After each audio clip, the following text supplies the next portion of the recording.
안녕하십니까. 신영일의 비즈정보 플러스입니다. 가을철에 맛이 좋은 해산물 하면 꽃게를 빼놓을 수 없는데요. 꽃게는 칼슘이 풍부해서 골밀도가 떨어지는 폐경기 여성에게 좋고 각종 아미노산이 많이 들어있어서 면역력 향상에도 도움을 준다고 합니다.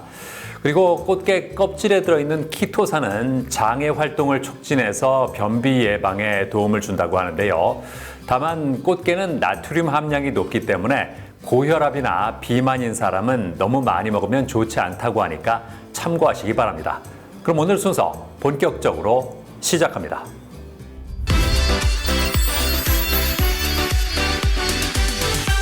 나이가 들수록 피부 탄력은 떨어지고 주름은 깊어져서 고민하는 사람들이 많습니다. 이에 따라 안티에이징 관리를 위해서 다양한 미용 시술에 관심을 갖는 경우가 적지 않은데요.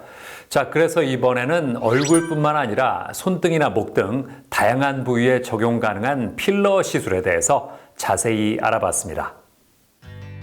나이가 들어감에 따라 발생하는 노화 현상은 자연스러운 것으로 피할 수 없다고 합니다. 보통 20대 후반부터 콜라겐이 감소하고 30대에 접어들면서는 육안으로 주름과 탄력 저하가 확인되며 가속이 붙기 시작한다는데요. 이에 요즘에는 흐르는 세월만 탓하지 않고 노화를 늦추고 동안이 되기 위해 다양한 노력을 하는 사람들을 쉽게 찾아볼 수 있다고 합니다. 특히 안티에이징 시술을 통해 각자의 피부 고민을 개선하고자 하는 경우가 늘고 있다는데요. 늘어지고 변한 피부 상태를 되돌리기 위한 방법으로 다양한 시술이 있습니다. 대표적으로 가장 기본이 되는 주름을 펴는 보톡스 시술이 있고요. 또 꺼진 볼륨을 채워서 입체적으로 보이게 도와주는 필러 시술이 있습니다. 그리고 피부에 탄력을 주고 콜라겐 생성에 도움을 주는 레이저 시술 및 스킨 부스터 시술이 있고요. 마지막으로 처진 피부를 끌어당겨 올리는 실리프팅 시술이 있습니다. 피부 노화에 적용하는 대표적인 안티에이징 시술로는 필러를 꼽을 수 있다는데요.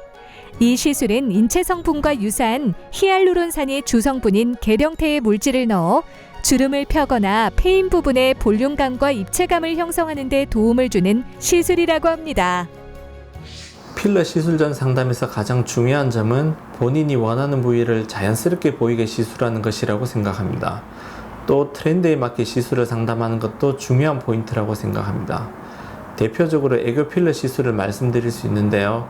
대부분의 환자들이 점점 더 자극적으로 보이게끔 원하는데 저는 자연스러운 상태로, 쉽게 말씀드리면 웃고 미소 지을 때만 애교가 돋보이게, 웃지 않는데 애교가 두드러지게 시술하는 것은 말리는 편입니다. 본인이 원하는 부위를 최대한 자연스럽게 권해드리고 있습니다. 필러 시술 시 얼굴 부위뿐만 아니라 손등과 귓불, 목주름 등 다양한 부위도 시술이 가능하다는데요. 손등 같은 경우 손목 부위부터 손가락 부위까지 볼륨이 꺼진 부분과 피부가 늘어진 부분을 부드러운 물성의 필러로 채울 수 있고요. 피부 나이테라고 불리는 목주름 역시 패인 가로주름 부위에 부드러운 물성의 필러를 과하지 않게 주입한다는데요. 귓불 같은 경우에는 환자가 원하는 부위와 모양을 먼저 확인한 후 얼굴 윤곽의 비례와 균형이 맞도록 시술을 진행한다고 합니다. 이러한 필러 시술은 비교적 적은 시간으로 진행되는 주사 시술이기 때문에 자칫 가볍게 생각하는 경우가 있는데 부작용 피해를 막기 위해선 시술 전 주의사항을 반드시 숙지해야 한다는데요. 먼저 현재 본인의 건강 상태를 확인해야 합니다. 고혈압이나 당뇨, 심혈관 질환을 앓고 있는 환자의 경우 미리 의료진에게 병력을 알려야 합니다. 아스피린 같은 약을 복용 중인 경우 혈액의 응고를 방해해 시술 부위에 뭔가 부기를 유발할 수 있기 때문에 시술 전 반드시 의료진과 상의해 시술 날짜를 미루는 것을 권장합니다. 그리고 피부층과 혈관에 대한 이해도가 높고 필러 시술의 경험이 풍부한 의료진에게 시술 받는 것이 중요하며 사용 제품이 안정성을 승인받은 제품인지 또 주입된 용량은 과도하게 사용되지는 않았는지를 꼼꼼하게 따져봐야 합니다. 세월을 속일 수 없는 목주름과 손등주름으로 필러 시술을 고민하고 있다면 시술 전 주의사항을 비롯해 피부 상태에 관해 충분히 상담을 받은 후 신중하게 진행하길 바랍니다.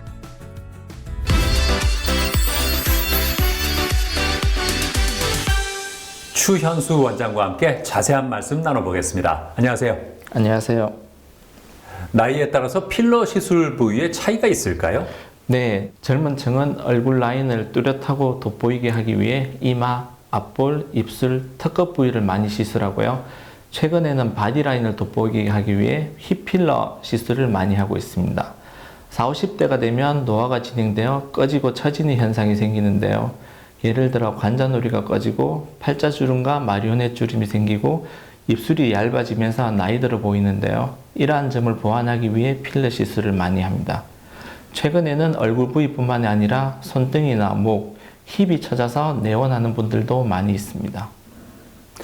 부작용에 대한 걱정도 있을 것 같은데요. 네, 필러 시술이 안전하긴 하다만 몇 가지 부작용이 있을 수 있습니다. 가장 흔한 것으로는 뭔가 부기가 있을 수 있고요. 혈관을 다칠 경우 피부 괴사 등의 부작용이 생길 수 있습니다. 따라서 시술 직후 피부 병변을 확인해서 조금이라도 의심스러운 경우 녹이는 등의 처치가 꼭 필요합니다. 시술 시에 어떤 점을 고려하는 게 좋을까요? 우선 환자의 피부 탄력을 확인하는 것이 중요합니다. 탄력이 떨어지는 경우 탄력을 높이는 레이저 시술과 보톡스 시술을 해야 합니다. 두 번째로는 피부에 맞는 물성의 필러를 선택하는 것이 중요한데요. 시술 부위가 넓고 얇다 보니 바르게 주입하는 것이 필요합니다. 마지막으로 다른 부위와 다르게 시술자의 경험과 숙련도가 중요하게 작용하는 부위입니다. 이런 점을 간과하고 시술하면 다른 부위로 이동하는 등의 원치 않는 부작용이 생길 수 있으니 주의해야 합니다. 끝으로 어떤 말씀하고 싶으세요? 네, 노화로 인한 컴플렉스를 가리고 숨기는 분들이 많은데요. 앞에서 말씀드렸던 레이저나 필러 시술로 충분히 노화를 늦출 수 있다고 생각합니다. 처짐과 꺼짐은 한번 발생하면 되돌리기가 쉽지 않습니다. 전문가를 찾아서 본인에 맞는 시술을 찾는 것이 중요하고 또 평소 생활 습관까지 꾸준히 관리하는 것이 필요합니다. 네, 오늘 말씀 잘 들었습니다. 감사합니다. 감사합니다.